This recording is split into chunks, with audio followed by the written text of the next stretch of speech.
咁我想講講民生咧，我同好多街坊傾過咧，主要集中喺兩點嘅啫。第一點就係關於長者嗰個2蚊搭車咧，喺2024年咧8月咧，咪擴大到60歲嘅。咁今年嘅4月咧就變成有限度使用啦，10蚊以上就2折啦。咁喺世界各地咧，同埋鄰近嘅地區咧，好多都係長者免費搭車嘅。我就覺得好奇怪，喺長者2蚊搭車呢度咧有限制同埋有條件。咁如果嚟緊嘅財政預算案咧，咁政府唔知有冇計劃咧，俾70歲以上嘅長者係免費搭車咧？即係起碼都做得到呢點啊，係咪？咁第二點咧就關於個生活成本嘅問題啦。香港嘅生活成本咧高過內地大灣區係2倍至3倍嘅，而且繼續擴大嘅。咁呢個情況咧就造成咧單向嘅融入大灣區，係單向生活消費融入大灣區。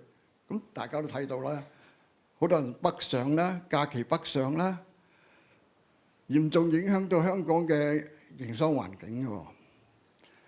咁對於呢一點咧，喺嚟緊嘅財政預算案咧，有冇咩措施去改善呢個局面咧？OK， 司長麻煩。好多謝嚇。其實推動我哋社會發展同埋要提供以及提升我哋嘅公共服務咧，都係需要財政資源嘅。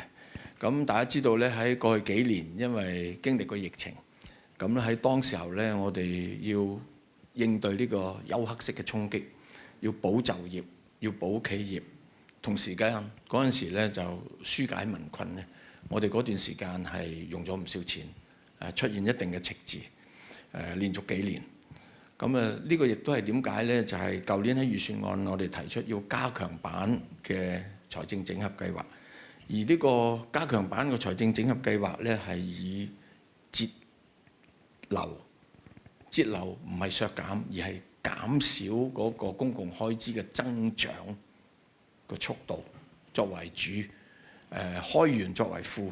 咁咧希望喺盡快時間裏面咧，將我哋嘅經營帳戶咧恢復盈餘。咁喺呢個過程之中，我哋係盡可能減少對公共服務同埋社會民生嘅影響嘅。咁喺呢個過程裏面，其實我哋喺醫療、社福呢一啲教育呢啲民生嘅開支咧，我哋冇減少到嘅。喺過去呢段時間咧，以今年嘅財政預算為例咧，都佔我哋經常開支59%嘅。咁但係，正如剛才有朋友提起人口高齡化，我哋亦都要因應咁咧，做一啲比較精準嘅一啲應對。